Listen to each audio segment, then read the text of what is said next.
From the Max event in Nashville, Tennessee, this is Assembly Audible, where we connect great ideas in product assembly to you. I'm your host, JJ. Today we're talking about what it really takes to connect people, tools, and data on the factory floor, and how manufacturers move from isolated systems to something that actually works as one. Joining me is Russ Hughes from Desoutter to break down what they call the Desoutter Ecosystem. We'll get into what a connected production environment looks like in practice, how manufacturers can build toward it over time, and how data from tools and processes can be used to improve quality, reduce errors, and move closer to zero defect production. Well, at Desoutter, we're more than a tool company. We had tools, we had drills, we had their tools, electric tools. We do software, we do vision, we do a lot.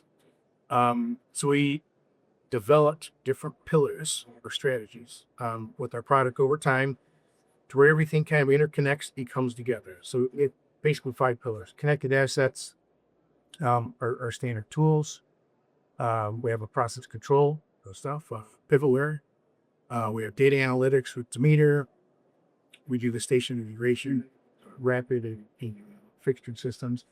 And we make sure everything kind of talks real easy. It's anytime you add a product to a system, you're not forced to re-engineer. It's almost plug and play.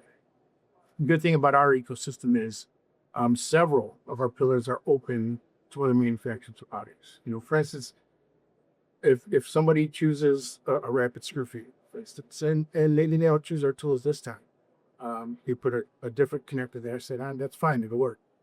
Our process control pivotware communicates with everybody's tools, not just the tools. So it's open. We want to make things easy.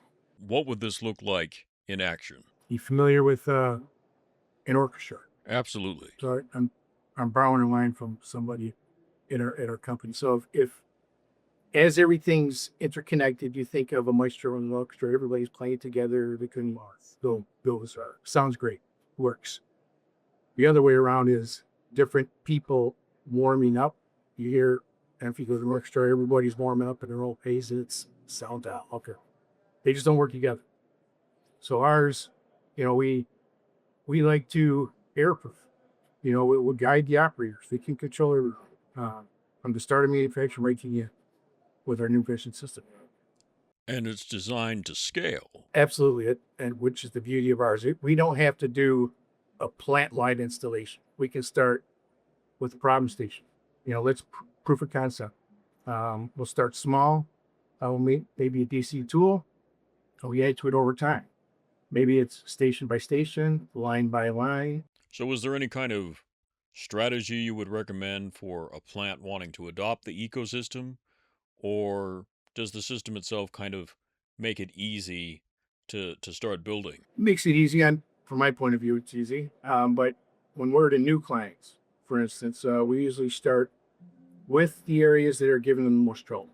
As a rework station, great. Let us come in here. We'll look at your process. We'll design something for you and be using things pivotware or something like that and help them with rework station. And then proof of concept, prove themselves out, and we branch out into other areas. How does the ecosystem help with taking data and turn it into real world action? Good question. So start with a smart tool, for instance. These tools are recording everything. The torque, the angle. Is it okay? Is it not okay? Who is the operator? What time was it done? What was the date? And you take that data, you turn it into actionable items. Maybe you build it into process controls. Start controlling that way. You bring in data analytics and real-time dashboards, quality dashboards, and real-time notification. So it helps people catch their faults immediately instead of down the road. So tell me a little bit about the various systems within the ecosystem that help clients achieve a zero defect goal. Well, for us, we can do that with our revision system. If you have an operator with a couple of them line with a next nerve, for instance, that gives you that bolt level control. I like to say it's very precise. It ensures the operator is over the correct fastener at the right time, and if he's not over the correct fastener, the tool doesn't engage, doesn't work. So you can never advance to the next step. Wow, it's that precise. Is that precise? Well, that takes care of all the problems on the factory floor. But what about problems when it comes to setting up systems like this? What challenges do you see people facing when they're trying to get everything to communicate? The biggest problem I've seen is somebody wants to do a whole plant right away. It's all or nothing. For me, if anyone's been to one of my training classes, I always say baby steps. You start here, and you work. The end goal is to get to the end, and the finish line, of course. But trying to take all that at once, I think, is a big job.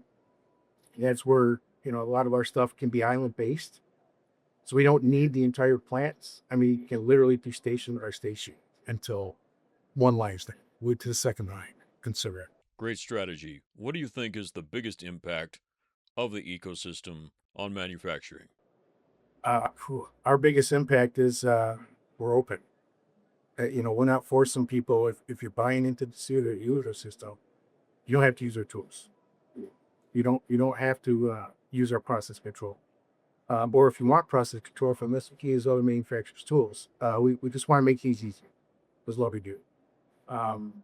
Eventually, we're going to get something in there, the tools. Obviously, that's how we started.